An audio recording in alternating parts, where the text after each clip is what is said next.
Take me round the world and back again, as I'm searching for my soul out there. Oh, there's something that I'm wondering, where I'm going when my story ends. It doesn't even matter anyway, no. We're focused and I'm coping with the pain, yeah. We're only getting older by the day, yeah. We're only getting older. It doesn't even matter anyway, no. We're focused and I'm coping with the pain, yeah.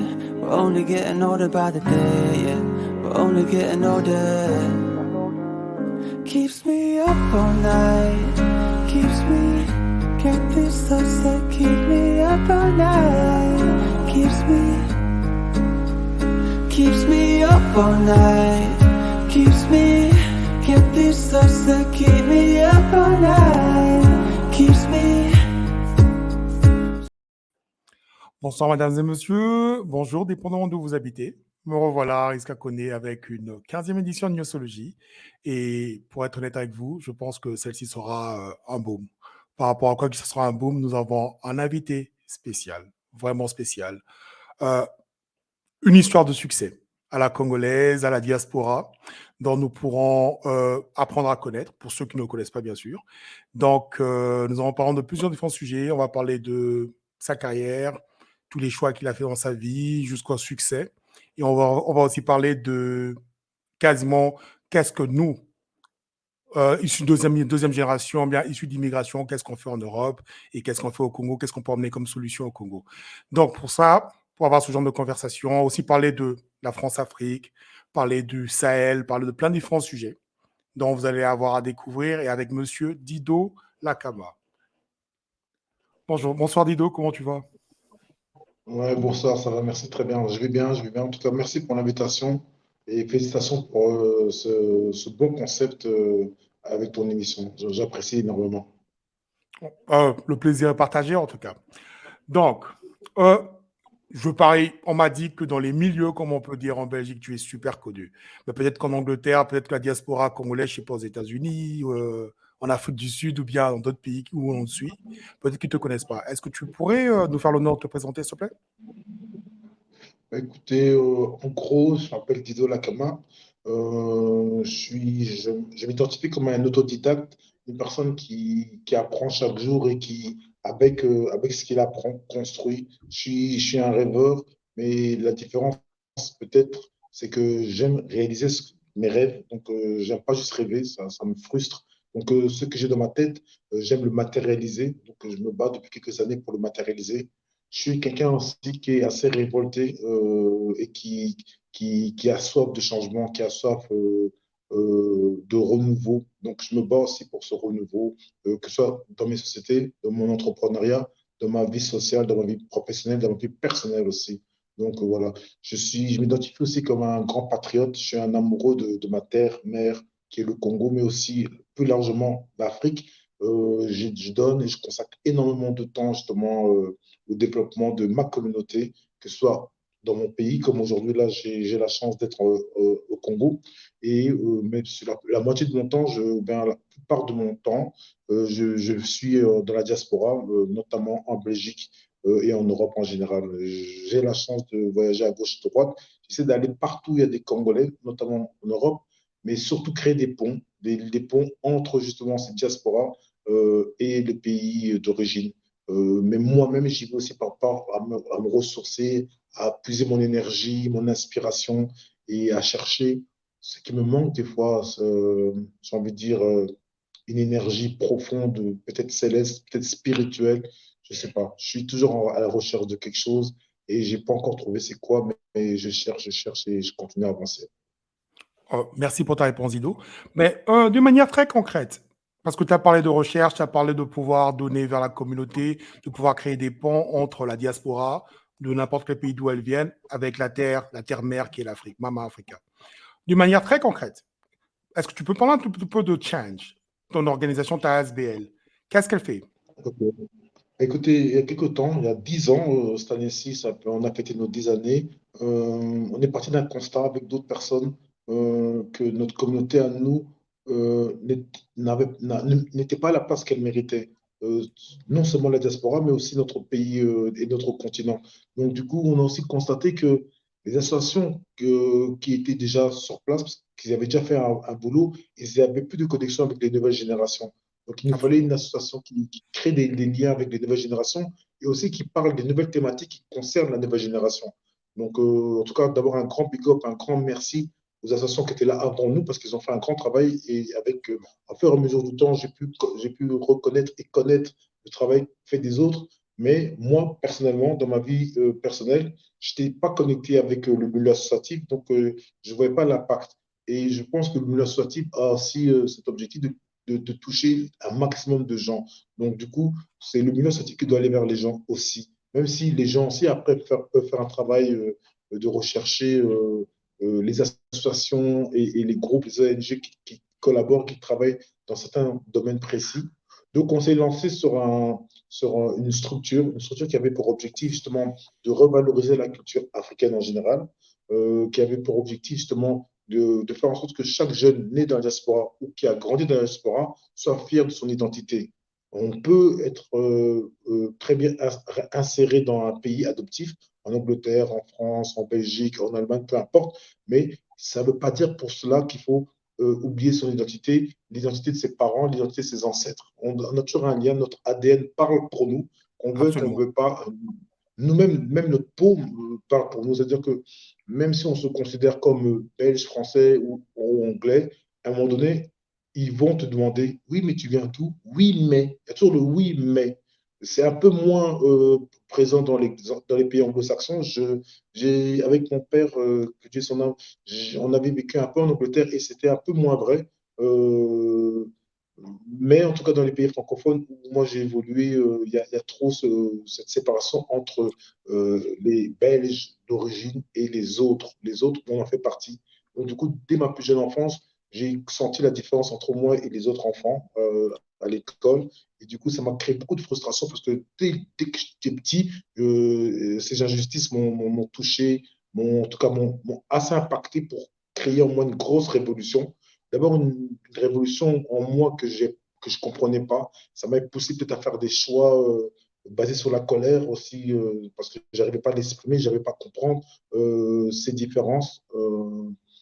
Mais ensuite, avec le temps, j'ai compris aussi que la colère, c'est souvent un piège que des fois la société nous tend pour laisser les gens dans certaines cases. Alors, je m'en suis libéré aussi. J'ai su, au long de évoluer et trouver d'autres techniques pour revendiquer cette frustration, cette colère que j'avais. Et j'ai essayé et j'essaie toujours de transformer cette énergie, cette colère, parce que pour moi, de la colère, c'est de l'énergie en quelque chose de plus constructif et de plus positif. Donc, il y a 10 ans de ça, on a créé une structure qui s'appelle Change ASBL. Change, parce qu'on voulait un nom que la Terre entière puisse comprendre. Pourquoi Change? Pourquoi le changement? Parce qu'il y a tellement de choses à changer dans le monde, pour nos communautés, pour nos continents, pour nos pays, mais surtout, chacun doit changer à l'intérieur de soi-même. Moi-même, quand on parlera peut-être de mon parcours, vous verrez que j'ai eu pas mal d'étapes de ma vie où j'ai évolué. Donc, des évolutions sont des changements progressifs qui passent des fois par des traumatismes. Il faut d'abord peut-être tomber Absolument. pour apprendre des choses. Quelqu'un a écrit une belle phrase, c'est que dans la vie, soit tu gagnes, soit tu apprends. Et du coup, on aurait pu aussi l'appeler apprendre. Mais on l'a appelé change parce que voilà, on se bat pour ce changement et on veut être, on voulait être et on continue à vouloir être des acteurs de changement. Et il y a tellement de choses à changer, il y a tellement de choses. C'est l'injustice que nos peuples subissent tous les jours. Regardez ce qui se passe à l'Est. Quand il y a la guerre chez nous, ben, tout le monde fait semblant de ne pas le voir. Quand il y a une guerre à l'Est de l'Europe, tout le monde s'y implique. On envoie des millions et des millions et des centaines de millions d'euros pour essayer de lutter contre ce phénomène. Et puis après, voilà, il y a encore un autre débat, bien ou pas bien. Absolument. Voilà. Et Il y a si tu tellement de permets, choses à Dido, changer. oui, si tu permets, Dido, de manière très spécifique, parce que je me rappelle durant notre conversation qu'on a eue récemment, tu m'as dit qu'avec ton ASBL, Change, tu donnais des cours de de langue africaine, que ce soit le lingala et différentes langues nationales, à des jeunes congolais d'origine congolaise en Belgique.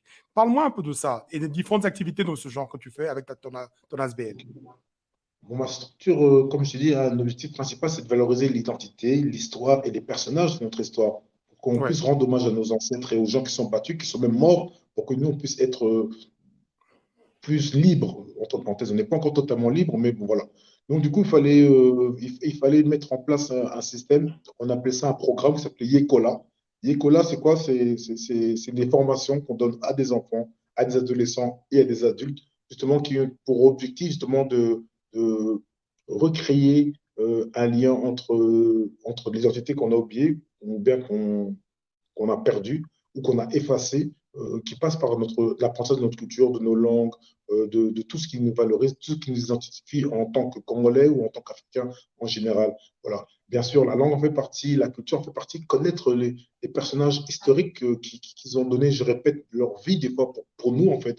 Ça serait un affront de les oublier parce qu'on meurt deux fois, une fois physiquement et une deuxième fois quand les gens ne parlent plus de nous. Donc, Absolument. du coup, Ouais. on fait tout pour que ces personnages-là continuent à vivre, en tout cas dans nos cœurs et dans nos têtes, pour qu'ils nous servent de modèle et pour que ceux que eux, ils ont mis la barre, nous, on puisse continuer à faire le combat un peu plus haut, chaque pas plus haut, chaque pas plus haut. Et un jour, peut-être, les enfants de nos enfants feraient un monde où les gens qui me ressemblent, qui te ressemblent, auront autant de respect et de dignité que tous les autres hommes. Il ne faut pas leur demander à eux, mais c'est à nous de l'imposer. Il y a des méthodes, des stratégies, et on essaie de travailler dans ce cadre-là. Mais il faut que ces J'apprécie. jeunes, les enfants, euh, réapprennent à aimer qu'est-ce qu'ils sont. Parce qu'on nous a toujours appris à ne pas nous aimer, on nous a toujours appris à dévaloriser qui nous étions, nous, en tant qu'hommes noirs, anciens esclaves, anciens colonisés, mais on n'a pas été que ça. Il faut le répéter, on est au cœur de la civilisation, on est au cœur de la majorité des créations scientifiques et historiques, mais on ne le dit pas, on ne le sait pas. Et comme on a du mal aussi à faire des recherches, des fois, attention, c'est une pique que j'envoie de ma communauté, cherchons, allons vers l'information et vous découvrirez que les hommes et les femmes qui nous ressemblent à nous ont apporté wow, une plus-value aux civilisations du monde entier. Absolument. Et si tu permets, on va aller dans ton autre casquette qui est la casquette de l'entrepreneuriat. On va y aller tout à l'heure et par rapport à tout ce que tu as fait. Et on va aussi aller vers ce que tu as fait avec le Black Lives Matter en Belgique, quand tu as rassemblé plus de 20 000 personnes. On va y aller tout à l'heure. Mais avant ça, pour que les gens puissent avoir un vrai aperçu de qui tu es réellement, j'aimerais te poser quelques questions. Comme par exemple, est-ce que tu es né en Belgique ou bien tu es venu en Belgique? Ok, je suis né au Congo, à Kinshasa plus précisément, et je suis venu à l'âge j'avais entre 5 et 6 ans quand je suis venu en Belgique, donc très très très jeune. Et c'est Donc en vraiment gros, beaucoup plus tard. tu es une deuxième génération d'immigrants congolais en Belgique, d'accord? Ton père était là, tu es parti avec ton père. Ça, c'est une question que je voulais te poser dès le départ, parce que tu as parlé de... moi-même, je suis aussi une deuxième génération, si je peux dire. Il y en a beaucoup d'autres que je connais. Et récemment, avec tout ce qui s'est passé en France, dont on sent que les 3, les 4, les 5, c'est une question d'actualité, mais j'aimerais avoir ton aperçu par rapport à ça. Les 3, 4e générations issues d'immigration avec l'assimilation ou bien l'intégration, dont je pense que l'assimilation est un échec total parce qu'on ne peut pas demander à quelqu'un de régner à son patrimoine culturel ou bien son identité pour pouvoir s'assimiler dans une nouvelle, non sur une nouvelle civilisation, mais une nouvelle société. Et j'ai remarqué, par rapport à mon expérience à voyager à travers, j'ai beaucoup voyagé dans ma vie, hein, j'ai eu la chance de beaucoup voyager. Et j'aimerais que tu puisses répondre à cette question. Pourquoi est-ce qu'il y a tant de frustration, pourquoi est-ce qu'il y a tant de haine aux deuxième, troisième, quatrième génération d'immigrés en Occident et particulièrement les pays francophones? Ben, parce que je pense qu'ils sont décomplexés par rapport par exemple, à nos parents, à nous, qui étaient plus dans un. Ils ont quitté des pays qui étaient dans une situation économique et sociale très, très difficile. Ils ont pensé que c'était mieux pour eux, mais surtout pour leurs enfants. Ils nous ont emmenés dans ces pays adoptifs en espérant nous amener un futur meilleur, où ils seraient assimilés, où justement leurs enfants pourraient progresser. Mais nous, c'est la deuxième ou troisième génération. Mais ceux d'après sont nés ici, ils ont grandi ici et ils ont vu le- le double langage entre le fait qu'on leur dit qu'ils sont français ou bien qu'ils sont belges ou bien qu'ils sont anglais, et puis justement les différences qu'on leur mettait par rapport déjà à l'école, les discriminations, on t'oriente vers les choix professionnels dans les écoles, etc. Absolument. Ouais. Et ils ont vu que les parcs aussi, surtout en France, dans des cités, dans des quartiers, ils ne restent que entre eux, ils évoluent que entre eux. Et donc ils ont compris très vite qu'on leur mettait des barrières et qu'on faisait une classification voilà, cette qualification-là est juste justifiée par les origines et des fois par la classe sociale, économique.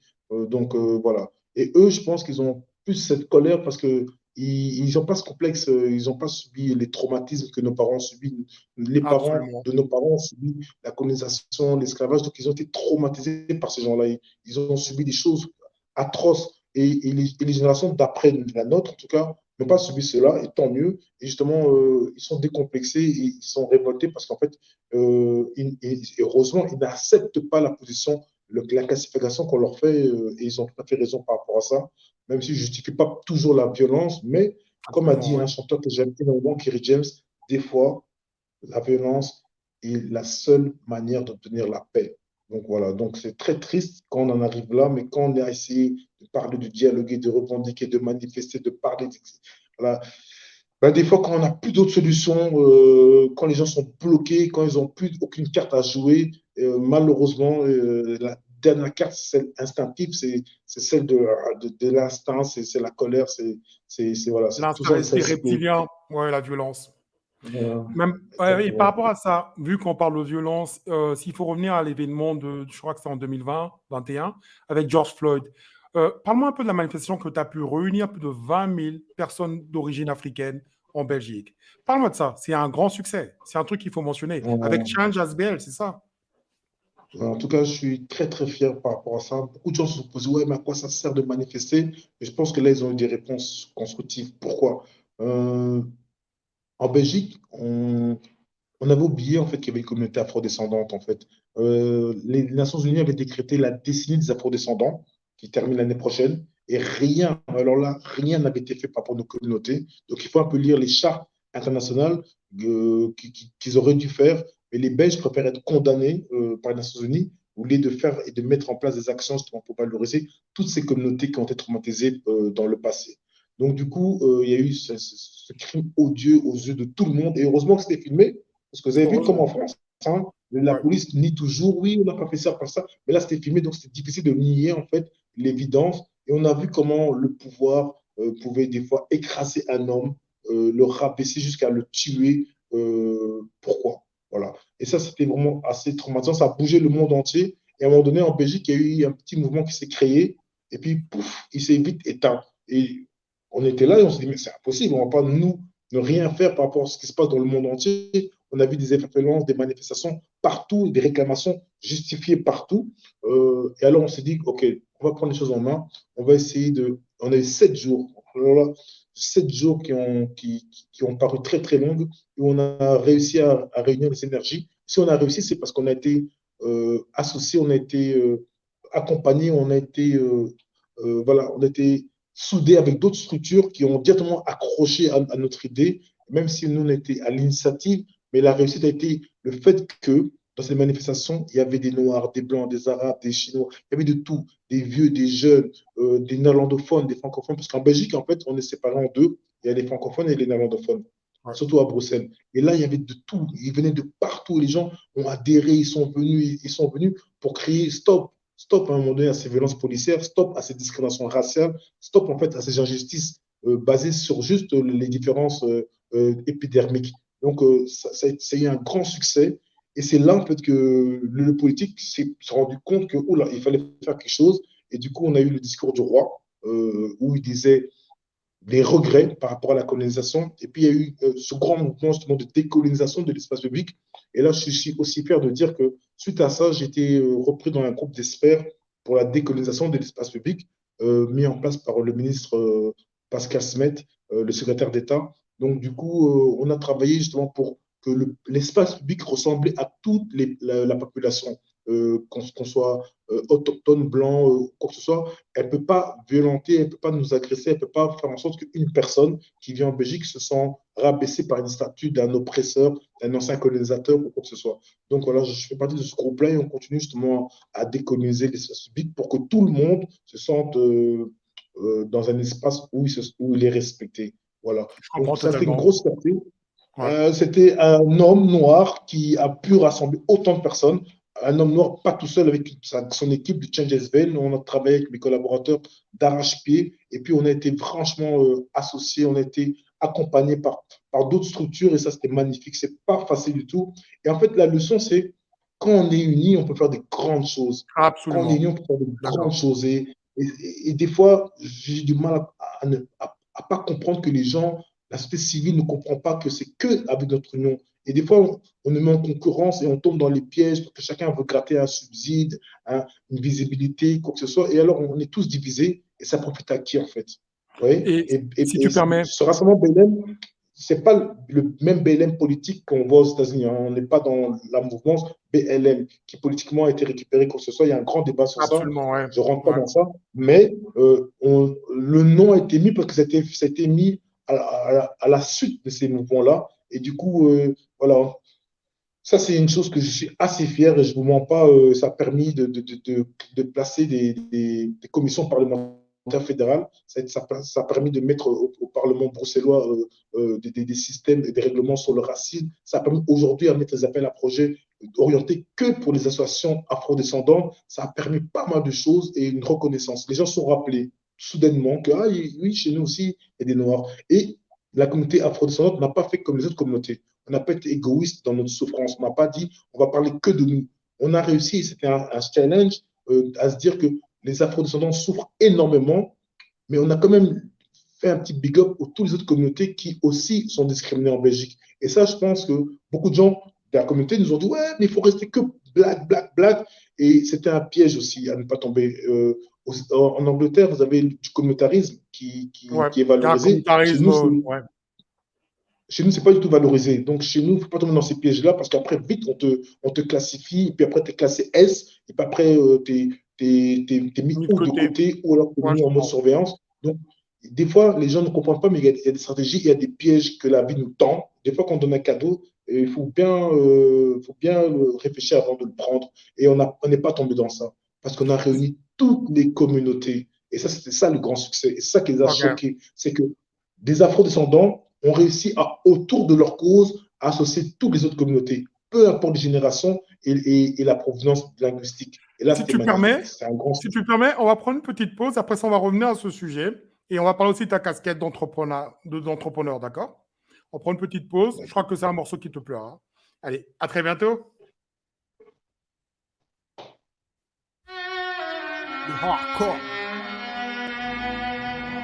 Le hardcore. Je vis hardcore, tu vis hardcore.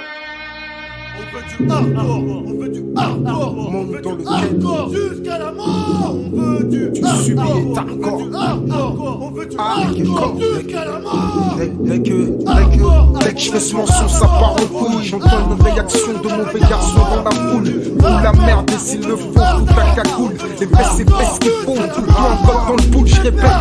Dès que je fais ce morceau, ça part en couille. J'entends une réaction de mauvais garçon dans la foule. Ou la merde, et s'il le faut, tout à cagoule. Ils essaient pas de nous faire croire qu'aujourd'hui le monde est cool. Alors qu'hardcore est critique et la situation dans le monde. Hardcore, comme je te l'ai dit à chaque seconde des bombes rondes. Hardcore, les trafics de stupéfiants abondent. Hardcore, comme si je faisais sauter une bombe à Disneyland. Hardcore, des mômes qui font le trottoir en Thaïlande. Hardcore, la sanction quand t'as pas su tenir ta langue. Hardcore, l'attentat des USA à Hiroshima. Hardcore, la façon dont les Romains s'assassinent au Rwanda. Hardcore, sont les récents événements en Algérie. Hardcore, la façon dont ils détruisent l'Amazonie. Hardcore, sont les conditions de vie ici on s'en prie. Hardcore, j'offre les lois dans ce pays où il se vit ses vies. Hardcore, qui a essayé d'entreprendre Jacques Messry. Hardcore, la fin du monde on envoie les premiers signes. Hardcore, de PD qui s'embrassent en plein Paris. Hardcore, les scènes de cul à la télé avant minuit. Hardcore, aujourd'hui la Yougoslavie n'est plus. Hardcore, demain t'es mort pour une poignée d'écus. Hardcore, ont sûrement été les émeutes de 68. Hardcore, la fin violente du parcours de Malcolm X.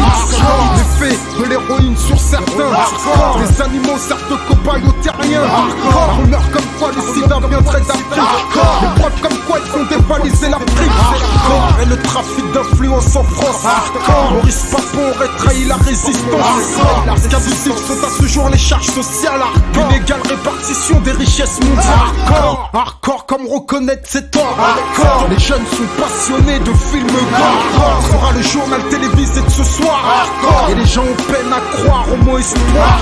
Lorsqu'une fillette de 8 ans disparaît et qu'on la retrouve violée, sodomisée, et le viol dont on a accusé Mike Tyson, pire encore en ce qui concerne Michael Jackson. Le harcèlement serait le truc de Bill Clinton. Il n'est pas bon de tromper O.J. Simpson. Note du trou à ses fans au tribunal serait le rétablissement de la peine capitale. On va de retour sur ce beau morceau de Kenny Seba. Ça te rappelle quoi? Dis-moi un peu. Parle-moi de l'époque, où tu étais, quand c'est sorti, je crois, il y a 15 ans, 16 ans. Où tu étais? Qu'est-ce que tu faisais? Ouh là là. Là, tu me parles d'une époque où ma vie était beaucoup plus en mode hardcore. On voit les choses en rouge et noir. Et c'était chaud.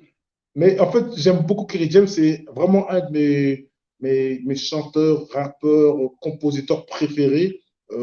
Et ce que j'aime chez lui, c'est que les gens ne comprennent pas aussi. Et il a même fait une chanson pour ça. C'est qu'il y a une évolution dans sa carrière aussi musicale. Et des fois, on le reproche, ouais, mais des fois, il est hardcore, des fois, il fait de musulman, des fois, il fait le gars qui donne des conseils, des fois, il fait ceci, cela, cela, des fois, il fait le trappeur. Mais justement, et il dit à un moment donné, mais tout ça, c'est moi, en fait.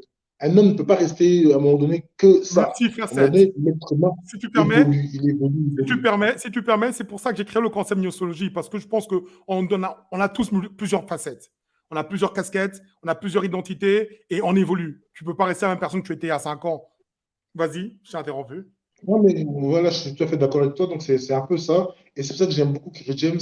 Et quand il écrit, bon, à un moment donné, quand il écrivait, j'avais l'impression qu'il a pris ce que j'ai dans ma tête et il l'écrivait. Et cette chanson hardcore, ça a bougé les choses. Ça voulait être censuré, mais il y a tellement de vérité. Et quand je les réécoute aujourd'hui, en 2023, on se dit, mais encore des choses qui sont encore absolument vraies. Il y a des crimes qui se passent à gauche et on n'en parle pas. Ils ne valorisent certaines valeurs qu'eux, ils ont, que nous, on n'a pas dans nos communautés noires. J'ose pas parler de certains sujets. Et voilà, Kerry James, c'est Kerry James. Mais dis-moi, parce que Hardcore, ça fait 16 ans, je pense, 15 ou 16 ans que c'est sorti, d'accord? Mais il parle de Maloku Saki, qui était le premier, je crois que je ne sais pas s'il était noir ou arabe, il s'est fait assassiner et il y avait des émeutes à Paris. En 2005, il y avait des émeutes à Paris. En 2019, il y avait des émeutes à Paris encore. Et là, il y a des émeutes à Paris le mois passé. La situation ne s'améliore pas et ce sont quasiment les enfants qui ont fait les émeutes en 2005 qui se battent encore pour la même cause. Bon, certains, ils vont prendre, je ne sais pas quoi, ils vont piller, tu vois, ça c'est une réalité. Mais quelle est la prochaine étape pour la communauté noire, pour une ASBL comme la tienne qui est Change? Quelle est la prochaine étape après la revendication? Qu'est-ce qu'on fait? S'il faut se baser sur d'autres modèles, permets-moi de finir, que ce soit les Vietnamiens, ils ont été oppressés aussi pendant la guerre du Vietnam. Ils sont venus, ils se sont imposés, ils travaillent pour eux-mêmes, ils ont leur taxi, ils ont leur restaurant, ils ont des quartiers à eux.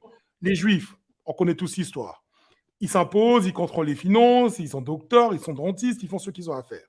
Toutes les autres races, ces grands groupes ethniques, même les Chinois avec Mao Tse-tung en 49, ils ont fait leur révolution, ils sont venus, ils sont étalés, ils ont Chinatown partout. Nous, on a perdu Matongé. J'aimerais que tu puisses me donner ton avis par rapport à ça.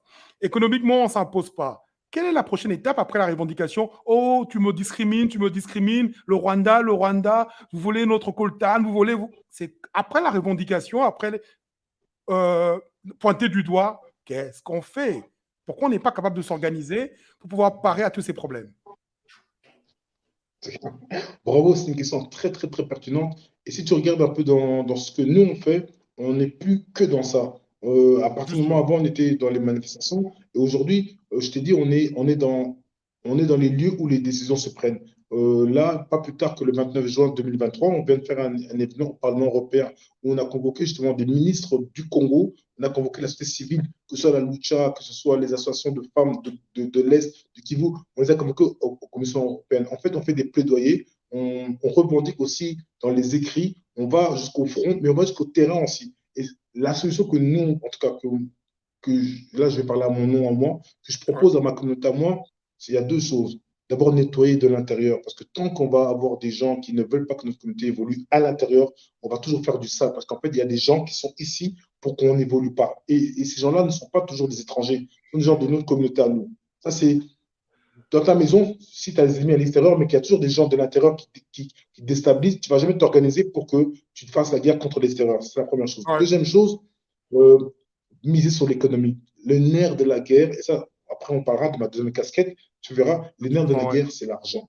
Et tant que notre communauté à nous ne sera pas lourde économiquement, on va toujours être des pantins et des rigolos. À un moment donné, il faut qu'on crée notre financement. Et moi, je ne suis pas un homme qui va dire aux gens quoi faire ou ça, c'est X, Y, Z. Non. Ce que je dis aux gens, peu importe ce que vous faites, excellez. Soyez les meilleurs dans votre domaine. Que ce soit que tu es docteur, dans la médecine, dans Absolument. mécanicien, plombier, peu importe le métier que tu vas choisir, OK?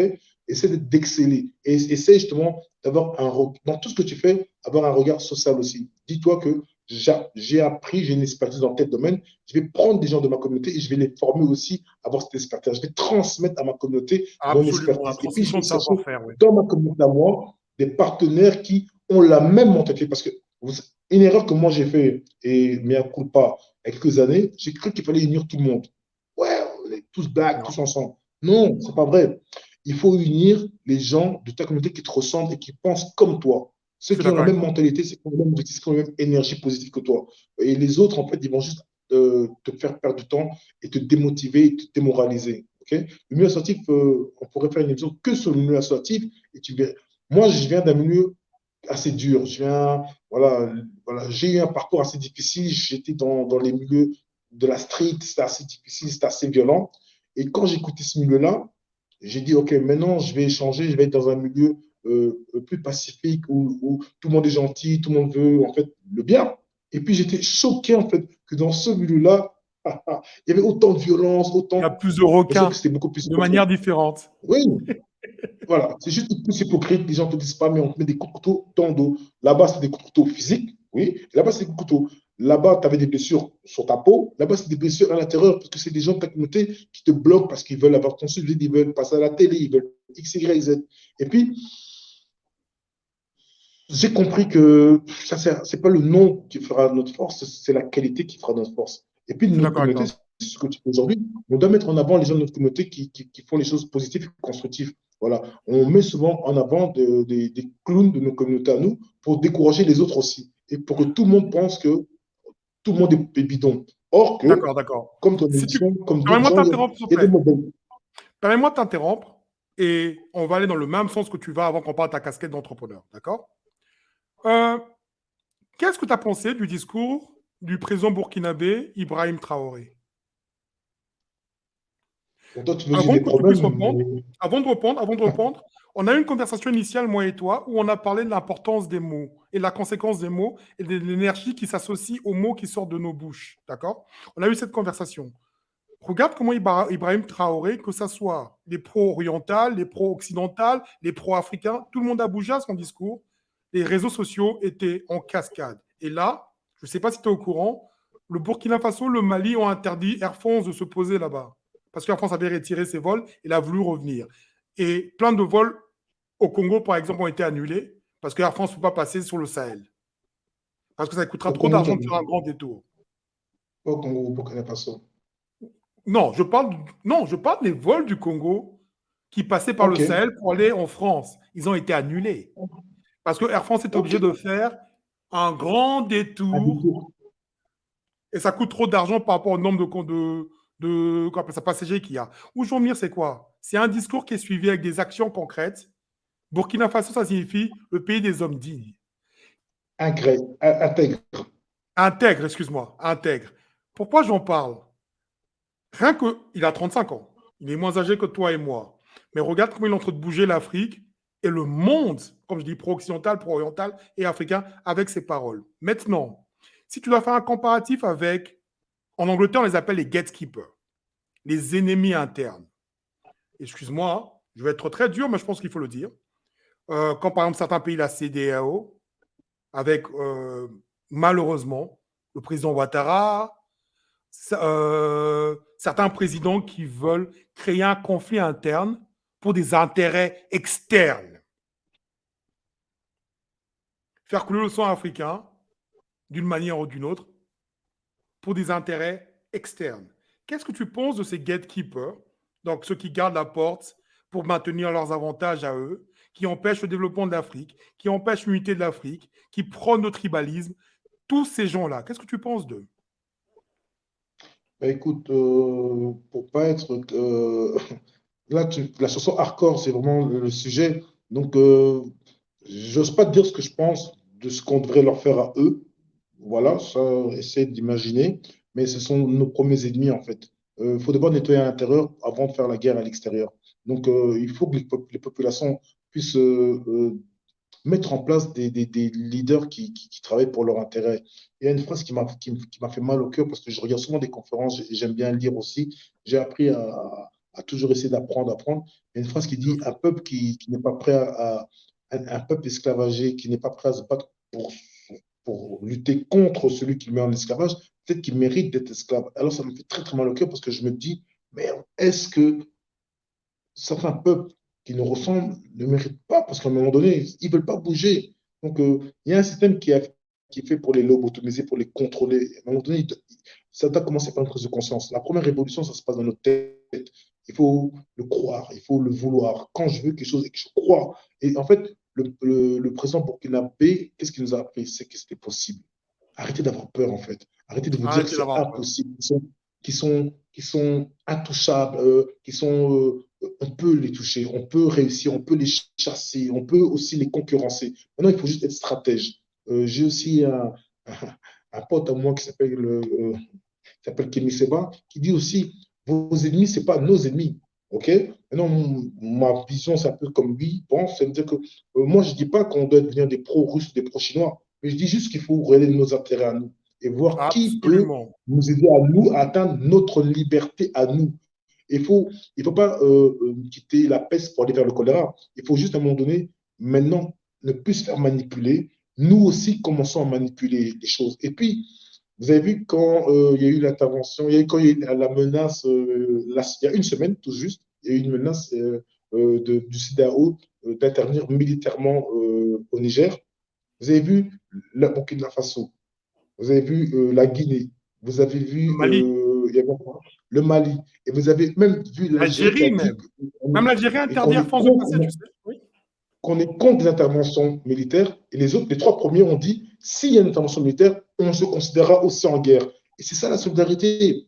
Alors, c'est une occasion ratée en fait, des autres pays africains de se dire, mais en fait, qu'est-ce qui se passe ici? C'est l'occasion pour nous de reprendre notre indépendance, parce qu'à un moment donné, comme ils ont peur, ou bien qu'ils sont dans la corruption, parce qu'en fait, ils ont des intérêts. Les chefs de certains pays africains ont des intérêts en fait, à rester sur la joue ou sur le contrôle de certains pays occidentaux. Euh, que ce soit la France, elle perd de plus en plus de points et de plus en plus d'énergie, de force en Afrique. Et Absolument. je vois qu'ils viennent vers le Congo. Et au Congo, on les accueille encore, on croit encore que la France est toute puissante et qu'elle est capable de X, Y et Z. Il Mais faudrait en qu'on parlant prenne de le ça, courage. Ouais. si tu permets qu'on puisse un peu toucher sur le sol congolais, là. Qu'est-ce que tu penses, toi, en tant que, non seulement propriétaire d'un business et en tant qu'avoir une association et tout, pendant qu'il y a une opportunité? Les Africains sont face à l'histoire. Pendant que les Africains étaient face à l'histoire, particulièrement le Sahel, qui sont en plein dedans de la France-Afrique, nous, on célébrait la francophonie. Tu penses pas que c'est un contraste? Hum, c'est un très grand contraste et c'est ce que moi, voilà. J'ai participé de manière indirecte aux événements de la francophonie, ok, de manière indirecte. Mais ce qui m'a euh, interdit justement de publier comme je fais d'habitude dans mon réseau, dans mon Instagram et Ouais. dans mon Facebook et partout, c'est justement parce que je ne veux pas valoriser la francophonie. Ok. Mais si jamais les gens ont accepté de le faire pour nous profiter, prendre tout ce qu'on peut prendre, oui, et c'est pour valoriser une francophonie qui nous a colonisés, une francophonie qui continue à travailler contre nos intérêts et qui sont associés justement à des gens qui nous font la guerre juste pour nos richesses. Voilà, une francophonie qui est à la tête de la francophonie, qui a mis à sa tête et qui a réélu une personne issue d'un pays qui n'est même pas francophone pour des intérêts diplomatiques, stratégiques ou économiques. Donc, je ne peux pas être d'accord avec la francophonie. Oui. Elle traite très mal le Congo qui est le pays francophone le plus grand, en fait. Si vous Oui, regardez mais très, très bien les si tu permets choses. que je fasse une, si tu permets que je fasse une observation, hein, parce qu'on court contre le temps, de temps en temps, je suis obligé de faire des observations. Une observation rapide. C'est vrai qu'il n'y a rien de plus riche que la culture francophone. La manière dont on conjugue, la gastronomie, la culture, la littérature. En tout cas, je suis fier de parler la langue française d'une manière ou d'une autre parce que je pense que c'est une culture. C'est vrai qu'on a oublié la nôtre, hein. Ils nous ont fait oublier la nôtre, et je me rappelle à l'école, je ne sais pas par rapport à toi, mais nous, on nous retranchait des points quand on parlait lingala en classe, hein, à l'école ici. Le curriculum national qui date de l'époque coloniale et tout. Donc, tu parles lingala, considéré comme un sauvage, on te punit. Tu ne manges pas avec tes couverts, on te punit. Donc, on a ce conditionnement, on doit faire avec les armes qu'on a. Et ce n'était pas pour autant mal. La médecine nous aide et tout ça, même si on a perdu tout ce qui était traditionnel, oui. Mais mon point, c'est quoi? Je donne des chiffres simples. Le Niger, par exemple. Le Niger est le 7e producteur du monde d'uranium. D'accord? La France doit au Niger plus de 40% de son uranium. 40%. Non, 39 à 40% de son uranium. Bon. Je te donne Un un tiers de l'uranium aperçu français vient de... simple. La France, l'électrification de la France est basée à plus de 70% avec ses centrales nucléaires qui sont alimentées par l'uranium qui vient du Niger. La France est électrifiée à presque 100% de son territoire. Le Niger est électrifié à 20% de son territoire et il y a 0 centrale nucléaire. Alors que Areva, le groupe français, est là depuis près de 50 ans. Non, peut-être que j'exagère, je crois 30 ans, un truc comme ça. Et le groupe est là à exploiter l'uranium, mais il y a 0 centrale nucléaire au Niger. Le Niger est électrifié qu'à 20%. Et des 20%, en 2010, par exemple, ils ont fait, attends, je vais voir mes chiffres corrects. Ils ont fait, je crois, 4 milliards de profits en exploitant l'uranium. Et le Niger n'a reçu que 13%. 13% de près de 4 milliards d'euros. Et les 13%, comme on le sait, tombent dans les mains en souvent des gatekeepers, ceux qui gardent le système intact. En parlant de ça, je te pose une question maintenant. Qu'est-ce que tu penses de ceux qu'on considère comme les évolués? Les évolués, c'est quand... Je pose la même question à tout le monde. Les évolués, c'est quand il y a eu les indépendances africaines qui ont pris le règne des pouvoirs parce qu'ils savaient écrire et lire et parce qu'ils pouvaient s'assimiler dans les systèmes des colons. Et que jusqu'aujourd'hui, d'une manière ou d'une autre, ils veulent garder le mainmise sur l'économie et sur la politique de tous ces pays, dont la plupart d'entre eux sont des gatekeepers. Donc, par exemple, M. Biya, qui est toujours depuis, je ne sais pas, 40 ans, et d'autres pas très loin de chez nous. Qu'est-ce que tu penses d'eux qui veulent maintenir le système tel qu'il est, au point qu'ils se sont fait même humilier par le président Poutine pendant la conférence Russie-Afrique? Qu'est-ce que tu penses de ça? Moi, en fait, je suis choqué par ces gens-là, en fait, par ces évolués, en fait, parce qu'ils préfèrent troquer leur honneur, leur dignité, leur population, justement pour leurs intérêts personnels à eux et à leur famille. Attention, parce que leurs familles sont aussi complices. Leurs enfants vont profiter, on les voit ici évoluer en Europe, on les voit évoluer dans le monde entier, parce qu'eux, ils grattent l'argent de nos populations. Et depuis que j'étais jeune, ça m'avait révolté, en fait. Je me rappelle très, très bien à l'époque, il y avait des quartiers chez nous en Belgique où tous Waterloo, tout Braine-l'Alleud, il n'y avait que les enfants d'eux qui allaient là-bas. Nous, on était d'une immigration économique, on n'était pas d'une immigration choisie, politique, etc. Donc voilà. Mais attention, tu peux rentrer, en fait, c'est ça, il faut des fois avoir une stratégie. Lumumba, Patrice Emery Lumumba était un évolué. Mais lui, il s'est rapproché, il a fait le cheval de Troie, il s'est rapproché, il était un évolué, mais après, il a utilisé leur science pour leur faire un coup d'État, je peux dire par là. Donc, si jamais ils avaient une stratégie de se rapprocher des ennemis pour, de l'intérieur, les faire imploser, je comprendrais, mais là, en fait, on voit que ce n'est pas du tout le cas. Vous avez dit, hein, il y a des gens qui sont au pouvoir depuis 30 ans et qu'on voit, qui sont vraiment à la solde de cet impérialisme mondial et qui créent les plus grandes injustices. Aujourd'hui, vous avez vu les plus grandes injustices, personne n'a fait autant de dégâts. Et disons, pour moi, le pays le plus criminel du monde entier, c'est les États-Unis. Ils ont éradiqué, ils ont retiré, je ne sais pas de quelle génération tu es. Moi, quand j'étais jeune, il y avait les cow-boys et les Indiens, les Sioux, les Apaches, il y avait des Indiens. Où sont passés les Indiens? Ils ont exterminé ces populations et ils ont pris leurs terres.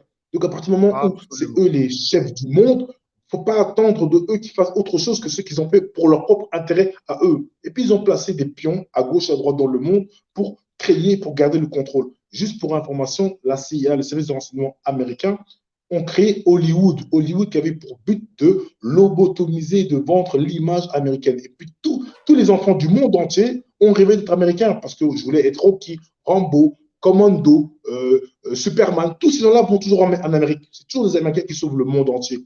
Donc, ils ont travaillé le cerveau, ils ont créé des des Noirs qui devaient les ressembler, parler leur langue, manger comme eux, s'habiller comme eux, etc., pour toujours vendre leur modèle à eux. Devenez comme nous parce que, en fait, vous êtes inférieurs. Et en fait, il y a des collaborateurs, ce sont des collabos. Il faut les traiter comme des collabos. Il faut les traiter comme des traîtres de nos nations.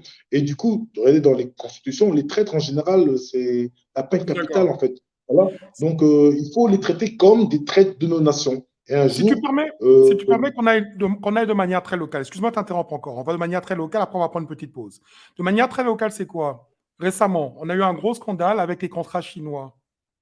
Ceux qui ont signé les contrats chinois qui n'ont pas bénéficié du tout le pays, la RDC. Et comme on le sait, les exploitations qui se passent à l'est du pays, avec le coltan et tout ce qui suit, il y a des conséquences socio-économiques où les enfants qui rentrent là, ils ne sont pas protégés. Hein. Il y a le phosphore, il y a tout ce que tu veux, ils ont des maladies, ils ont des cancers. Bon, personne n'en parle, hein. On ne va pas en parler, même s'il y a beaucoup de recherches dessus. Mais où je veux en venir, c'est quoi? Les contrats chinois ont été signés. En quoi est-ce que la nation a bénéficié de ça? c'est une question. En tout cas, durant le régime de Kabila, il y a eu des contrats qui ont été signés et puis depuis, pratiquement depuis que le pays est indépendant, tous ces contrats qui ont été signés avec des structures internationales n'ont jamais profité aux populations, aucune. Maintenant, Kabila a été placé, parce que c'est le mot, après qu'on a assassiné son père, vous savez par qui, par les gens de l'Est et soutenu par les Américains, les Français, les Anglais, l'Israël. Donc, il faut aussi le dire, c'est eux qui sont derrière. Les Canadiens, qui se cachent très, très bien, mais ils ont vraiment cette technique de passer pour les Absolument. gentils, mais ils sont toujours dans les Et couples les plus pourris. si tu permets, tu savais que les Canadiens étaient la deuxième réserve de coltan du monde. Mais malheureusement, exploiter le coltan dans le Northwest Territory, qui est au nord du Canada, il fait super froid, il atteint moins 40 degrés. Exploiter le coltan va coûter trop cher avec la main-d'œuvre. C'est pour ça qu'il est beaucoup plus facile d'utiliser le coltan congolais et eux ont leur réserve qui pourront estimer dans les bourses pour pouvoir augmenter leur prix plus tard quand les gens vont chercher quand il y aura une rupture de coltan à travers le monde.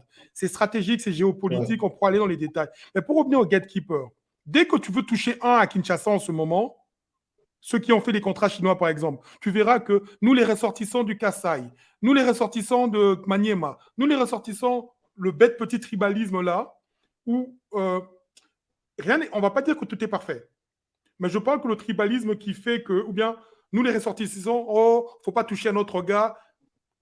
Je ne sais pas si tu comprends la culture qui se passe à Oui, Kinshasa. attends, je viens d'une conférence aujourd'hui, justement, parler de ça.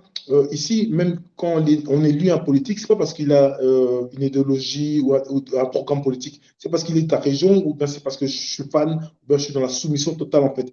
Et ça, le problème, c'est qu'on peut pas, on n'arrive pas à comprendre. Et des fois, la population, je répète, même quand ça va contre leur intérêt, ils sont derrière, ils soutiennent, ils crient, ils chantent pour des gens en fait qui leur ont Pour toujours fait ça, du mal. Et s'ils prenaient le temps d'analyser en fait, oui. ce sont toujours les mêmes en fait. Ils sont là depuis combien d'années? Qu'est-ce qu'ils ont fait? Ils sont enrichis et on peut voir, on peut évaluer la richesse et la fortune de certaines personnes qui sont arrivées à un moment donné et qui sont arrivées aujourd'hui à un autre moment donné. Donc, les populations chez nous sont tellement, On leur appelle cerveau ça a le, été on appelle lobotomisé. ça le syndrome de Stockholm. C'est quand on tombe amoureux de son oppresseur et qu'on s'y Donc, ça, attache c'est et qu'on le incroyable. défend même. Même maintenant, qu'est-ce que avec ton AZBL, avec Change, qu'est-ce que tu peux faire à ce niveau-là? Parce que la Le population, plus on grand dirait travail qu'on que fait, le plus grand travail et le plus dur à changer. Exemple, je peux changer mes vêtements, je peux changer ma barbe, je peux changer des lunettes, je peux changer de pays, mais le plus dur à changer dans la tête, c'est ça, c'est la mentalité des gens. Donc on travaille, et c'est pour ça que on se concentre plutôt sur la jeunesse, parce qu'on se dit que si les plus jeunes générations, dès qu'ils sont petits, on leur donne cette conscience justement du patriotisme, du nationalisme, sans être dans le radicalisme, hein, attention. Mais oui, on leur donne en moi, fait je cette comprends conscience totalement. de responsabilité, de la citoyenneté, du devoir et du rôle que chacun d'entre eux doivent avoir, leurs droits et leurs devoirs. Ils doivent connaître leurs droits et ils doivent connaître leurs devoirs aussi. Et c'est ce qu'on essaie de faire ici au Congo, parce qu'en fait, ma structure, comme tu l'as bien dit, elle est basée en Belgique, mais elle est aussi Ouais. basée au Congo. Okay, et on travaille sur plusieurs pôles, que ce soit à l'ouest ou à l'est. Okay, on fait pas mal d'activités à Goma. On était là à SOS Goma quand il y a eu l'éruption volcanique. Et depuis 3 ans, on ne quitte plus Goma. On a commencé depuis un an à Kisangani. Il y a eu des guerres atroces, la guerre des 6 jours. Je te conseillerais de de te renseigner sur ce sujet-là.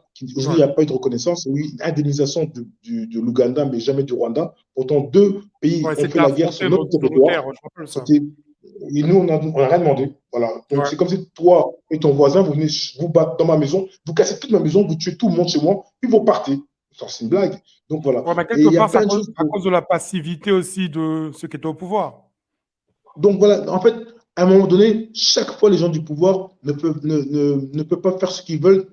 Les populations doivent, à un moment donné, se dire que c'est eux le vrai pouvoir. Le pouvoir doit revenir à la population. Mais pour ça, elle doit savoir que c'est elle qui a le pouvoir. Le pouvoir de la population, c'est la masse. On ne peut rien faire contre une masse. Si demain, vous avez 10 000, 20 000, 100 000 personnes qui bougent et qui avancent vers vous, ou vous leur tirez dessus, et puis c'est... Mais vous allez quand même perdre, parce qu'à un moment donné, vous allez tout perdre, toute votre crédibilité internationale et nationale. Donc, les masses doivent comprendre que des fois, c'est très difficile, mais il faut se sacrifier. Et vous voyez, des fois, quand je dis ce discours-là, c'était facile parce qu'on était en Occident. Alors moi, ce que je fais, je viens sur le terrain. Et je vous le promets, quand il y a eu des émeutes, quand il y a eu des casques bleus qui ont tiré sur la population et qui ont été tués et qui ont tué des populations, j'y étais moi aussi dedans. Donc, je ne prends plus et c'est pour ça que je suis fier de moi. Je ne suis pas resté en Belgique et de la Belgique, le peuple, allez vous battre, allez manifester, allez. Non, non. Je prends le temps de venir sur place et la moitié de mon temps, je suis ici et il n'y a personne qui me finance pour ça. Je suis là et je fais le choix de chercher des partenaires, chercher des associations, des structures, des mouvements de jeunes, des mouvements de femmes, des mouvements de tous les gens positifs et petit à petit, on fait un travail de conscientisation. Ça peut prendre le temps que ça prend. Absolument. Vous savez, un défaut que j'ai, c'est que je suis très impatient. Ça brûle en moi. Mais j'ai appris aussi à laisser du temps en temps. Et je prie que je vois ce changement de mes propres yeux. Et si je ne le vois pas, au moins que je me batte pour que mes enfants puissent le voir. Vous voyez? Et c'est frustrant de se dire, parce que j'aimerais voir les résultats de mon travail, mais si je ne le vois pas, c'est pas grave. L'important, c'est vraiment que, un instant, c'est vraiment que je sois, on va prendre une petite pause. Si tu permets, on prend une petite pause aussi. Les alinéas du direct. How many brothers fell victim to the street? Rest in peace, young nigga. There's a heaven for you. Be alive if I told you that I never thought of that.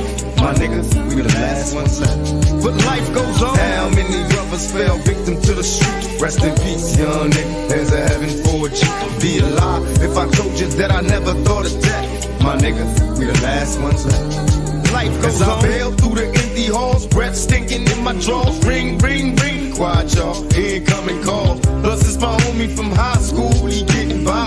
It's time to bury another brother. Nobody cry. Life is a baller. Alcohol and booty calls. We used to do them as adolescents. Do you recall? Raised as G's. Loped out and blazed the weed. Get on the roof. Let's get smoked out and blaze with me. 2 in the morning and we still high assed out. Screaming thug till I die before I pass out.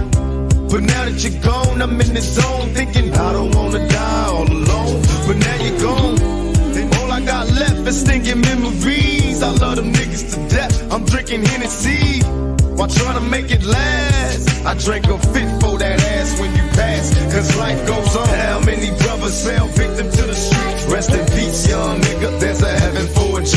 Be alive if I told you that I never thought of death. My nigga, we the last ones left. But life goes on. How many brothers fell victim to the street? Rest in peace, young nigga. There's a heaven for you. Be alive if I told you that I never thought of death. My niggas, we the last ones left. And life goes on. Yeah, nigga, I got the word as hell. You blew trial and the judge gave you 25 with an L. Time to prepare to do fair time, won't see parole. Imagine life as a convict that's getting old. Plus with the drama, with looking out for your baby's mama. Taking risks while keeping cheap chicks from getting on her. Life in the hood is all good for nobody. Remember gaming on dumb hotties at your party. Me and you know true or two. Or scheming on hits and getting tricks that maybe we can slide in truth. But now you worry, rest nigga, cause I ain't worried. Eyes blurry, saying goodbye at the cemetery. Though memories fade, I got your name tatted on my arm, so we both wrong to my dying days. Before I say goodbye, Kaden with mental rest in peace. Thug till I die. How many brothers? Et nous voilà de retour. Dido, t'es là? Dido? Mesdames et messieurs, je vous demande d'être un peu patient. Dido est à Kinshasa en ce moment et comme vous savez, souvent il y a des problèmes de réseau.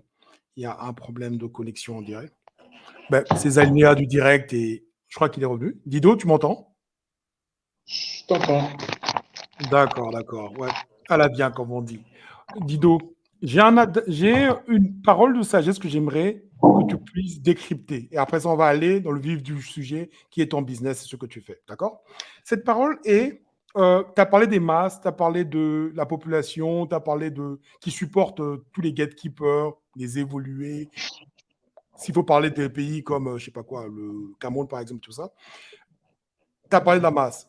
Et il y a La un Côte dicton qui dit d'Ivoire, que le la masse, Sénégal, sont vraiment les deux pays les plus exemplaires dans la soumission française, c'est vraiment le Sénégal et la Côte d'Ivoire. Il n'y a pas pire que ah ouais, eux. ça, je suis d'accord avec toi. Tu as parlé des masses. Les masses, c'est ce qu'on peut considérer. Il y a un parallélisme entre les masses et les moutons. D'accord?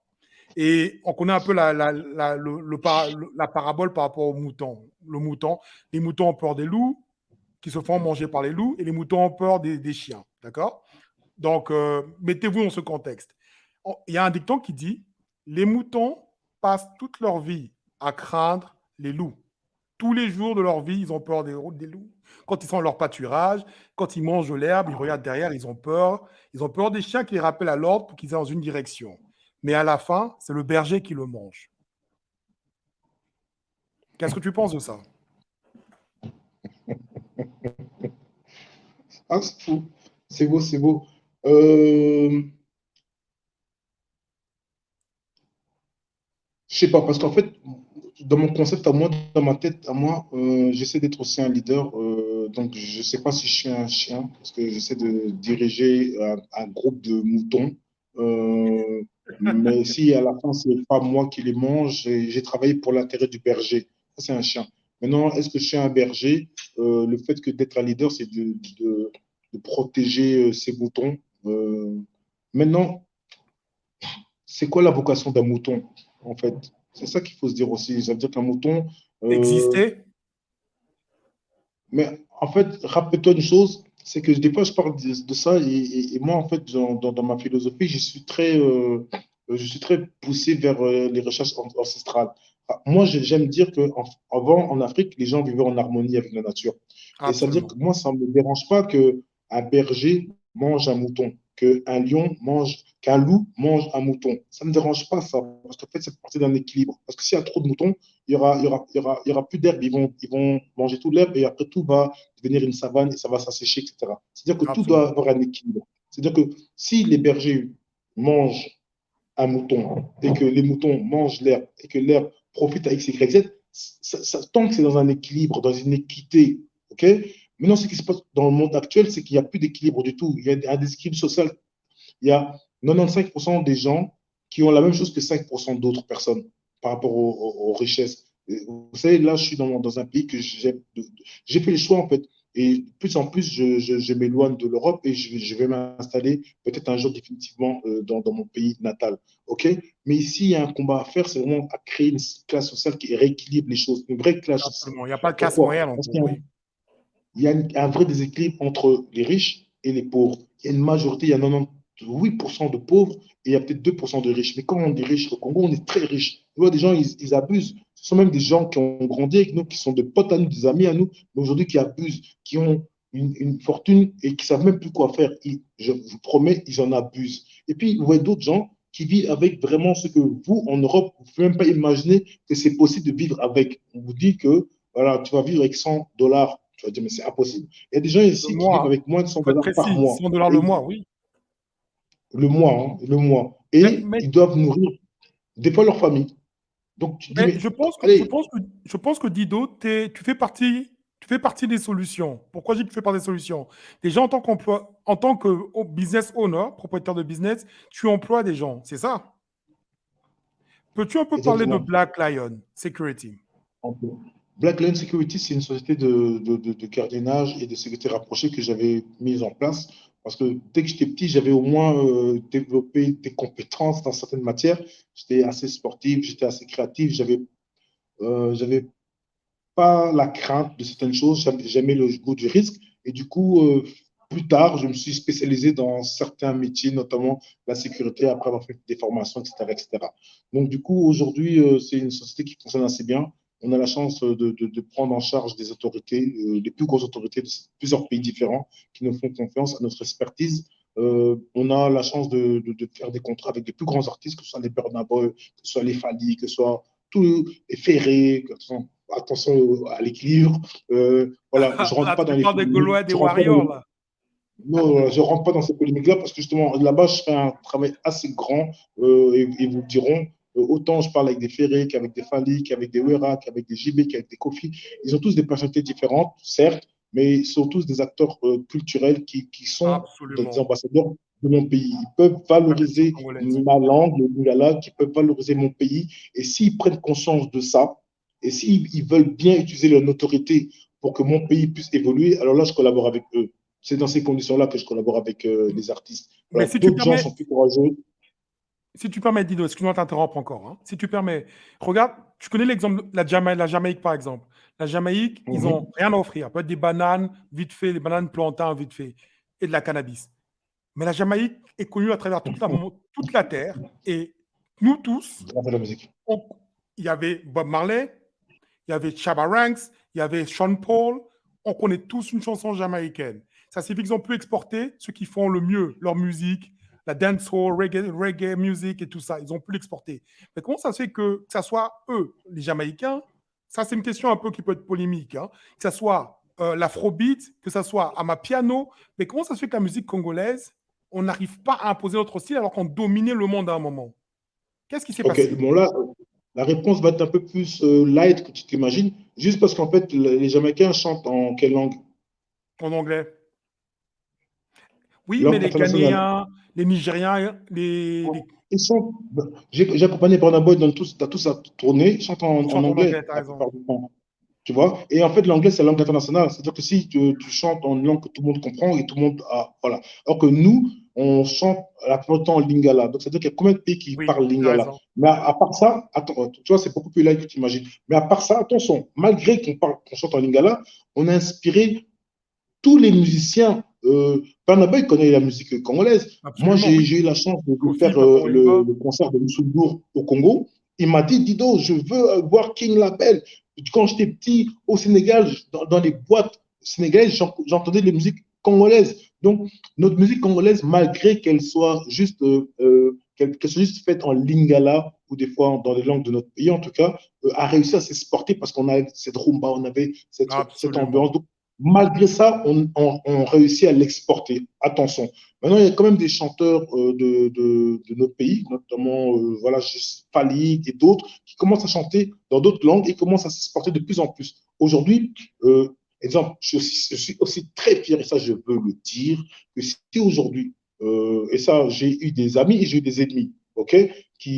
qui m'en ont voulu, parce que si jamais aujourd'hui Fally se produit dans les pays, notamment comme la Belgique et la France, c'est parce qu'à un moment donné, il y a un bonhomme qui s'est dit, tu sais quoi, je ne suis pas d'accord avec ça, c'est une injustice. Il faut que ça change, Et c'est change. qui ce Et bonhomme? je me suis dit, ah ah, Dido Lakama.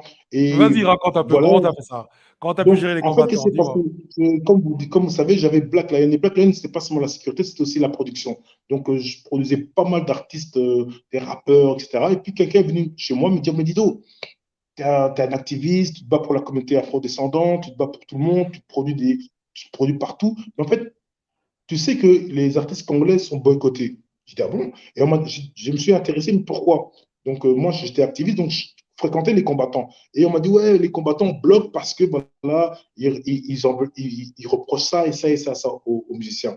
Notamment, ils reprochent que les musiciens avaient chanté Kabila, avaient chanté XY, alors qu'on était en guerre et on était maltraités, notamment par Kabila.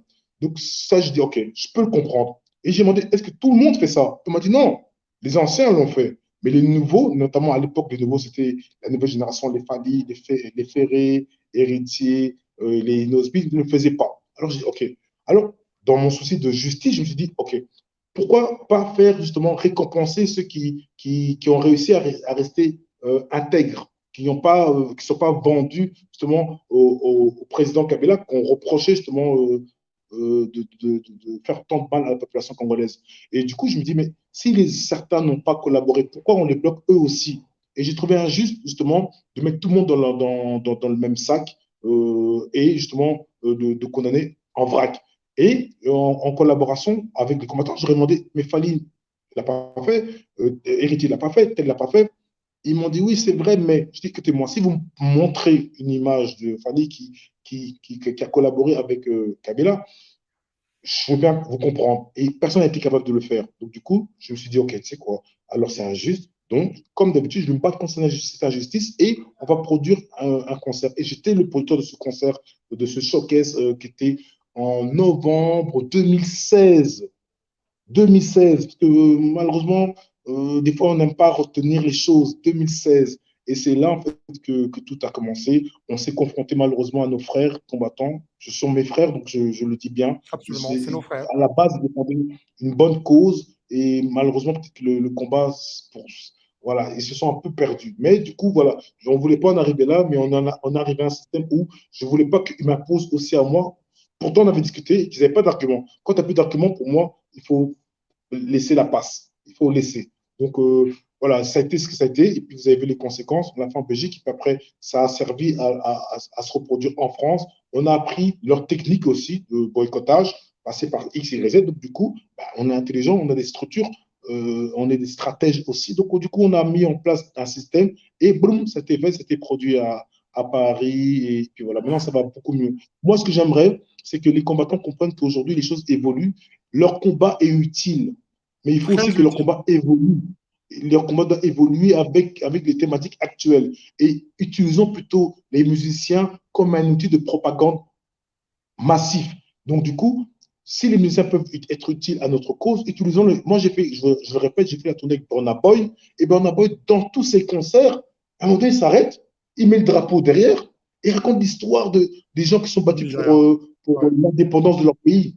Tu vois? Et ça m'a choqué. Je suis resté comme ça.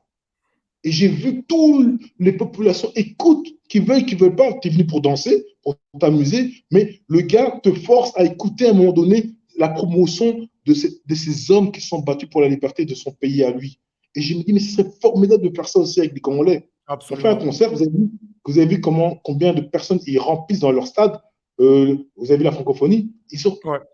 Sportivement, pour moi, ça n'a pas été waouh. Mais culturellement, ça a été waouh. À Absolument, je partir suis du moment d'accord où avec tu toi. peux réunir autant de personnes dans un stade, mais utiliser ce moment-là, utiliser ces personnes-là pour passer votre message social. Et le message social, c'est de dire quoi? Aujourd'hui, le pays a besoin plus que jamais de solidarité. Aujourd'hui, le pays a besoin plus que jamais que les enfants et les femmes de ce pays travaillent ensemble, pour le développement de notre pays. Pour Je suis ça, il faut d'accord. montrer au monde entier qu'on est capable d'être unis pour des intérêts communs et pas individuels. Ok? Je considère mon pays comme un pays qui est en guerre, qui est en bataille. Et pour le moment, on a besoin de toutes les énergies. Et puis, grâce aux musiciens, on peut se faire de l'argent. Parce que malheureusement, Absolument. C'est toute ou une industrie, en heureusement, fait. les Ouais. gens payent pour aller dans les concerts. Et si vous produisez un concert et que ces fonds-là sont réellement reversés pour des aides humanitaires, des soutiens, que ce soit à l'Est ou à l'armée ou quoi que ce soit, peu importe, ça peut être utile. Soyons en mode entrepreneurial, businessman. Voilà, il y a le côté social, il y a le côté entrepreneurial. Tout nous pousse à travailler et à collaborer avec nos musiciens. C'est Mais stupide de dis-moi, boycotter.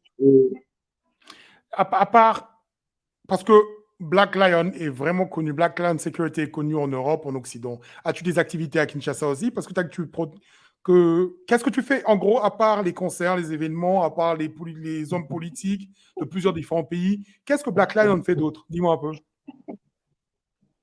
Ok, il y a Change SB qui, en fait, ici au Congo, c'est beaucoup plus la structure sociale qui collabore. C'est plutôt ma Ok. casquette Change SB. Le Black Lion Security, en tout cas, c'est plus en tant que consultant. Je suis repris comme consultant, des fois dans les gros événements, comme ça vient de se passer, où on me demande justement des conseils stratégiques pour maintenir une foule, pour sécuriser les gens, pour amener une sécurité de qualité. Ouais. Exemple, quand un artiste vient au Congo et que, exemple, dans quelques temps, Aya va venir au Congo. Si jamais elle vient et qu'elle n'est pas sécurisée, que c'est pas bien organisé, quand elle repartira, elle dira quoi du Congo? Ouais. Donc Ouais, je moi, je comprends. suis payé pour faire en sorte que quand les étrangers viennent ici, euh, à leur départ, ils puissent faire une bonne publicité de notre pays pour attirer d'autres artistes. Donc, du coup, ça crée de Créer une l'économie. économie Chaque qui, ouais. concert ramène de l'argent, qui ramène de l'argent parce que les gens vendent des boissons, ils vendent des t-shirts, ils vendent ceci, ils vendent cela, ils vendent des podiums, ils vendent leur instrument musical. Donc, il y a un commerce qui se fait. Et regardez combien le monde l'industrie de la musique rapporte dans les autres pays. Des À nous, millions, maintenant, on est des sur milliards. oui, on est sur un projet ici, on est sur un projet actuellement, je ne vais pas trop en parler, justement, où on veut justement retravailler justement l'apport économique que la rumba pourrait apporter au pays et à la communauté. Voilà, pour le moment, on ne l'exploite pas assez. Et ce sont des choses comme ça, en fait, de manière constructive, pas toujours être dans la critique pour critiquer. Il faut amener des Absolument. Il solutions faut des et actions surtout concrètes, chercher. ouais. Voilà, voilà. Et je pense que Mais ton dis-moi, émission va dans ce sens. C'est pour ça que j'étais un peu attiré à participer à ton émission, parce qu'on pousse les gens à chercher pas juste à critiquer, mais à trouver des solutions constructives, justement, pour l'intérêt commun. Voilà. oui, et au-delà des solutions constructives, je pense que Gnosologie aussi est faite pour pouvoir inspirer les gens. Et je pense que Dido, tu es un rôle modèle. Pourquoi je dis ça? Regarde un peu ce que tu as achevé. Tu m'as parlé de Burna Boy, tu as parlé de Fally en novembre 2016, tu as parlé de certaines autorités africaines que tu protèges à gauche et à droite, de plusieurs concerts dont tu as participé, Ferré, Fally, tout ce que tu fais. Et non seulement ça, tu as réuni 20 000 personnes en Belgique par rapport à Black Lives Matter, ou bien un mouvement similaire, un mouvement social en rassemblant noirs, hein, chinois, asiatiques et tout ça. Dis-moi, ce Dido-là, le Dido d'il y a peut-être 15 ans, 20 ans, qui voyait rouge et noir, dis-moi, qu'est-ce qui a changé? Qu'est-ce qui était le saut? Qu'est-ce qui était le déclic? Ouais, bon, là, tu me poses des questions très personnelles. En fait, j'ai jamais, je pense pas que je changerai un jour. Le fond ne changera jamais. Le fond, j'ai été blessé. En fait, il y a une phrase en psychologie qu'on dit comme ça, on ne guérit jamais de son enfance. OK? Ouais, Donc, je serai toujours cet enfant ou bien ce personnage-là qui a été blessé dans son enfance par ses traumatismes, par ses injustices. Et je me bats justement pour que les autres n'en subissent pas les mêmes conséquences. Et puis absolument. aussi, j'ai aussi été à un moment donné, comme aujourd'hui tu le dis, je suis assez, oui, ça me fait plaisir quand tu le dis, mais j'ai aussi été à un moment donné un modèle qui a poussé beaucoup de jeunes dans d'autres chemins que le chemin que j'ai aujourd'hui. Parce que malheureusement pour moi, quand je fais quelque chose, j'essaie de le faire bien. Donc même quand je Absolument. fais du mal, ben, je le fais bien. Donc du coup, j'ai servi de modèle à plein de jeunes dans l'illicite aussi. Et c'est quelque chose que je ne suis pas forcément fier. Ça fait partie de mon parcours, je ne peux pas le nier, mais voilà. Aujourd'hui, je sais qu'il y a quelques temps, beaucoup de gens ont voulu ressembler à celui que j'étais avant parce que voilà, je représentais quelque chose, je représentais le rebelle, je représentais l'anarchie, mais j'ai fait des choses qui vont avec. Quand on est dans l'anarchie, quand on est dans l'illicite, ben, on fait des choses qui ne sont pas toujours valorisantes et qu'on n'est pas fier de dire à nos parents ou à nos enfants. Donc voilà, Absolument. Mais je c'est parlais ça de la aussi. transition, la transition, en anglais, on appelle ça channeling. Tu parles souvent d'énergie parce que je suis comme toi, je crois aussi aux énergies, je crois aux ancêtres, je crois à tout ça. Tu m'as dit que quand tu fais quelque chose, même si c'est illicite, même si c'est mauvais, tu le faisais bien, tu étais un expert à ça. Mais comment est-ce que tu as pu reshifter ou bien reconcentrer ton énergie vers un truc positif? Parce que je vois que constamment tu te bats avec ton ASBL, avec tes trucs de sécurité, avec quasiment ton mouvement panafricaniste. Tu pousses, tu es fier de l'Afrique, tu veux représenter l'Afrique. Tu as parlé d'Ayaka Mora. Tu veux qu'elle puisse venir avoir une bonne expérience quinoise comme il le faut et qu'elle reparte, qu'elle fasse une promotion positive du Congo. On sent que tu es passionné par ta manière de parler et tout ce qui suit. Mais maintenant, d'où vient ce feu-là, à la Ibrahim Traoré, si tu veux? D'où vient ce feu? Et maintenant, tu le concentres vers un truc positif. Qu'est-ce que tu dirais à un jeune qui traverse du rouge-noir en ce moment? Comme, disons les choses comme elles sont. En France, il y en a beaucoup qui traversent du rouge-noir, où c'est difficile pour eux, ils ne voient pas une issue de sortie et ne voient pas la transition qu'ils peuvent faire pour pouvoir devenir quelqu'un de positif, un rôle modèle positif, qui contribue à la société comme tu le fais. Combien de personnes tu emploies, Dido, pendant tes événements avec Black Lion? Ouais, énormément, hein, ça dépend des événements, mais voilà, ça peut aller d'une quinzaine dans les petits événements à 500, à Tu 300 parles de personnes dans 500 des personnes grands dont événements. tu leur permets de se nourrir et de se chauffer pendant les hivers. Parce que tu as reconcentré ta concentration, tu t'es reconcentré vers une source positive, des actions positives. Qu'est-ce que tu dirais à ces gamins aujourd'hui, des jeunes Congolais qui n'ont pas de repères, même ceux qui t'adulaient à l'époque? Qu'est-ce que tu leur dirais? Qu'est-ce qu'il faut faire? Je leur dirais que essayez de ne pas faire les mêmes erreurs que moi j'ai faites. Essayez de ne pas tomber dans les pièges que la société nous tend. Parce qu'en fait, ce qu'on voudrait faire de nous, ce sont des modèles que dans l'illicite et que dans le mal pour pouvoir justement justifier le mal qu'ils nous font en disant, ouais, regardez, ce sont des délinquants, ce sont des voyous, etc. Donc, faire attention à ça. Essayez de croire en vous. C'est vrai que dans la société dans laquelle on grandit, les gens ont du mal à valoriser ce que les autres font, notamment nos gens de notre communauté à nous ont du mal à se valoriser, on a du mal à nous valoriser l'un envers l'autre, mais croyez en vous. Personne ne croira en vous autant que vous-même. Gardez Absolument. l'espoir, justement, et surtout, entourez-vous bien. Vous savez, le déclic, c'est j'ai eu la chance, à un moment donné, d'avoir des gens qui m'ont aimé quand même, malgré tout, parce qu'ils ont vu qui j'étais dans le fond. Ils n'ont pas vu seulement mes actions, mes actes. Ils ont été voir qu'est-ce qui a poussé ce jeune garçon à faire tel acte et tel acte. Donc, ils ont pris le temps de m'analyser, et juste ça, ça m'a fait du bien. Vous savez, des fois, les jeunes, et pour ça, même quand actuellement on propose des solutions pour lutter contre les coronas, moi, je ne suis pas là à les juger juste parce qu'ils font du mal. Ils font du mal, certes, il Absolument. faut les Les bloquer, il faut les réinsérer. empêcher de faire du mal, mais il faut aussi se demander qu'est-ce qui pousse ces jeunes à devenir des jeunes délinquants. Est-ce que la société ne nous a pas, un enfant qui a perdu ses parents, qui est orphelin, que sa mère s'est remariée, que l'a mis dehors, on l'a dit que c'est un sorcier, tous ces enfants-là Ouais, qui sont orphelins, que ses parents étaient des militaires et qui sont morts, tous ces enfants-là, et qu'on met dans la rue et qu'il n'y a aucun soutien social, ni de la famille, ni de la société, à un moment donné, qu'est-ce qu'ils peuvent faire d'autre qu'essayer de trouver des moyens pour manger. reptilien, animal, de survie. Donc, ils vont utiliser voilà. Et puis, ils vont rester entre eux. Et entre eux, ils vont être solidaires et ils vont vouloir survivre. Et quand quelqu'un veut survivre, des fois, il fait les pires des choses. Voilà. Donc, Absolument. je justifie pas le mal qu'ils font, mais je dis que si on veut trouver des solutions à ce problème-là, il faut creuser et se dire quelles sont les raisons qui les poussent à faire telle chose. Vous voyez, la majorité des délinquants, ce pas des gens qui ont fait un choix. Bon, voilà, j'arrête, je fais un délinquant. Il y en a. Il y a des gens qui fantasmaient. Il y avait des gens qui étaient de bonnes Les familles délinquants en cravate, oui. et qui ont vraiment voulu être des Tupac, d'être, ouais, c'est fait trop génial d'être un petit voyou. Et voilà, ils sont en délinquance.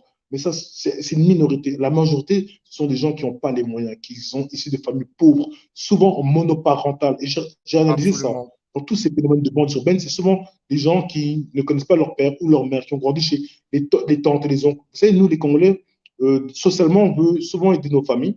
Alors, on laisse nos enfants grandir chez une tante, chez un cousin, chez une cousine, mais on ne se rend pas compte du traumatisme de ce que ces enfants vivent réellement. Parce Justement, qu'en on fait, en a parlé, si tu permets, on en a parlé récemment avec Big Zaga. Donc, il y a beaucoup de tabous, beaucoup de tabous. On a parlé des hommes, comment on les maltraite les garçons, mais les femmes, les attouchements sexuels, tout ce qui suit, qui crée une forme de haine intérieure et qui porte jusqu'à leur âge adulte. Mais malheureusement, nous arrivons presque à la fin de l'émission. Avant que tu donnes le mot de la fin, laisse-moi te donner tes fleurs, te donner tes honneurs. Tu as dit que par rapport à tout ce que tu fais, que ce soit ton ASBL, tu es un modèle, par exemple, je pense que tu es un modèle qui peut inspirer beaucoup de jeunes parce que on ne gagne pas une guerre sur un seul front. Tu comprends ce que je veux dire? On gagne une guerre sur plusieurs différents fronts. Et je pense que une grande audience peut s'identifier à toi, au changement que tu as fait positif, tu as une histoire de succès par rapport au choix que tu as fait dans ta vie. Et tu connais l'expression de Tupac, en anglais je le dis, après je dis en français, c'est The rose that grew from the concrete. Il a fait un livre dessus. Donc la rose qui a poussé du bitume, du macadam à la congolaise, si je peux le dire. Et je pense que tu es un de ces cas, parce que pour qu'une rose puisse pousser, il faut remplir les conditions. Il faut une certaine température, il faut de l'eau, mais il est très rare qu'elle pousse dans un environnement qui n'est pas propice. Tupac avait un livre qui s'appelait The Rose That Grew from the Concrete. Et je pense que tu es cette rose. Et sur ce, je suis dans le mot de la fin. ok, en tout cas, merci. Je ne suis pas habitué à recevoir des éloges. Je ne suis pas habitué à parler aussi des choses qui me touchent personnellement. Mais voilà, j'essaie d'être juste un citoyen qui sert d'exemple et qui pense Absolument. qu'un jour, je quitterai cette terre et je suis plus concentré à savoir qu'est-ce que je vais laisser après mon départ. Donc, c'est hyper important que les gens se remettent en question et se disent qu'on peut mourir une fois, mais le pire, c'est de mourir une deuxième fois. C'est-à-dire que construisez, profitez du temps que Dieu vous donne sur cette terre pour faire des actions que après votre première mort, les gens continueront à parler de vous et à créer des éloges et à faire en sorte justement que vous restez vivant dans le cœur et dans la tête des êtres humains. En tout Pensez à cas, ça. j'apprécie énormément Dido pour ton temps. Je dois avouer à tout le monde, on a eu beaucoup d'empêchements. Il est minuit hors de Kinshasa. On a tourné tard la nuit et ça montre la dévotion de Dido, ça montre la dévotion. Au fait, on ne gagne rien, que ce soit lui et moi, on ne gagne rien. On fait pour pouvoir emmener notre petite pierre de contribution pour emmener un changement durable sur le Congo. Et il a Et parlé ça, de... c'est aussi une valeur, hein. C'est aussi une valeur, en fait. Il faut aussi dire aux gens que des fois, il ne faut pas faire les choses par intérêt économique. Il y a autre chose à gagner que l'argent, des fois. C'est le respect de soi-même, le cœur et l'estime, en fait. À partir du moment où on arrive à se regarder dans le miroir et être fier de ce qu'on fait, ce qu'on est devenu, là, on devient un vrai homme. C'est ça, un homme pour moi. Absolument. En tout cas, je participe totalement à ta réponse. Et c'était un vrai plaisir de t'avoir, Dido. En tout cas, et merci à vous tous. Paix, prospérité et à très bientôt. Merci.